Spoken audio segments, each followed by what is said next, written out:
What's up, guys? Here with another review on the McFarlane Batman Dark Detective. So this is an action figure I actually passed on. I've been trying to cut down on my DC McFarlane figure collection. So I just feel like I'm collecting probably a little too much. So I'm trying to weed it out. So I said no more DC stuff, only the really cool ones. And I just kept seeing this one and thought, you know what? This one is pretty cool. And I keep seeing people take pictures of it too. And I mean, I think it's a face sculpt. I just love that facial expression. Just so cool. So yeah, so excited to kind of get this. And it looks actually pretty good in the package. I might do some customization. I know I usually do on McFarlane, but we shall see. So there's the front. Here's the side. Here's the back. Pretty cool looking here. Here's the other side. And yeah, we'll open this up and see what it looks like. Although I noticed this in the box, I was curious. I think this is so interesting. So if you look close, the hands are navy blue, but the gauntlets are black. So I don't know why that threw me off. That threw me off a little bit. I assume they're all like that, but not sure. But yeah, we'll crack this open and we'll see what we're looking at here. Okay, and here is Batman the Dark Detective outside of the box. So great looking figure. I love that head sculpt very much. I love the facial expression. Yeah, see the navy fists with the black gauntlet. So I am sure I'm not the alone with that, but that just was a little odd to me for some reason. I don't know why. It just seems like an interesting choice. Okay. Here's all the detail, lots of detail. That's one thing McFarlane's good with these is the actual sculpt itself looks so good. They do a great job with that, especially keeping the price down. You know, the paint application typically is a little bit lacking. And this one, however, it's not too bad. Like, even the trench coat, like when you look at it, right, the detail's nice. You can see there's dry brushing, right? So a little bit of dry brushing going on. So just to kind of add some little extra detail, some texture. So that's a plus. You don't see a lot of that.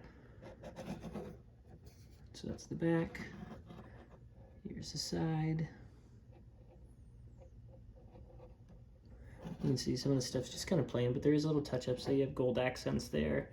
You know, with this stuff, you could definitely black wash, you know, some of the belt and some of the, even the materials. You could probably black wash the whole thing and make it look a little bit better, a little bit more detailed. So, well, it does come with a card. So you have the Batman Dark Detective DC Future State.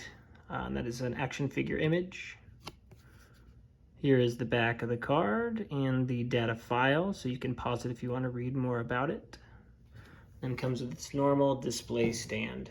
So I have a whole box of these now, and I never use any of them because you can usually get them to stand pretty good without it. So okay, here is the Batman articulation. So you got the head, does rotate side to side, up and down, so it goes down that far, goes up about that far, so not bad.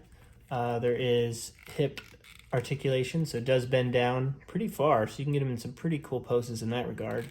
Does swivel side to side, which is good. Does pivot, which is nice. Can't really lean back too far. The trench coat kind of hinders that, but you can put back a little bit. You have the leg articulation, goes up about that far. You have double jointed knees, so you can get his knees back in good position, right? You have ankle articulation. There is actually a thigh swivel, which McFarlane doesn't actually do a lot of thigh swivel, but it works for this figure, so you can, you know, even do the dynamic poses even more.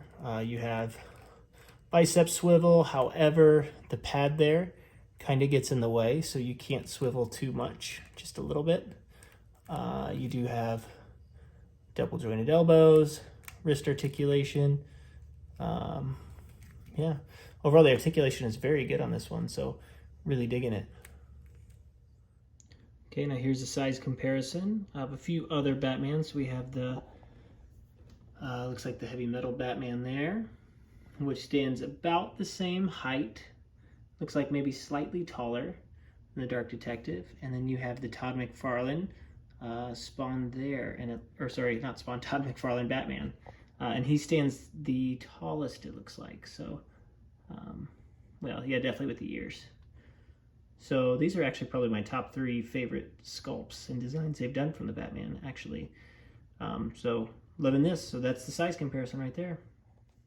Okay, final thoughts on Batman the Dark Detective. So first, the sculpt is phenomenal. The facial expression, the head sculpt, I think, is great.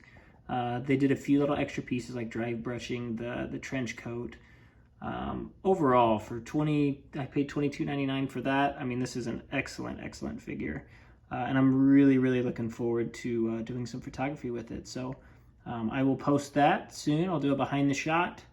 So stay tuned and I will get that kind of going. So feel free, if you haven't watched this, if you haven't watched my Watcher review, feel free to watch that now. But yeah, going to keep these reviews coming. So thank you so much.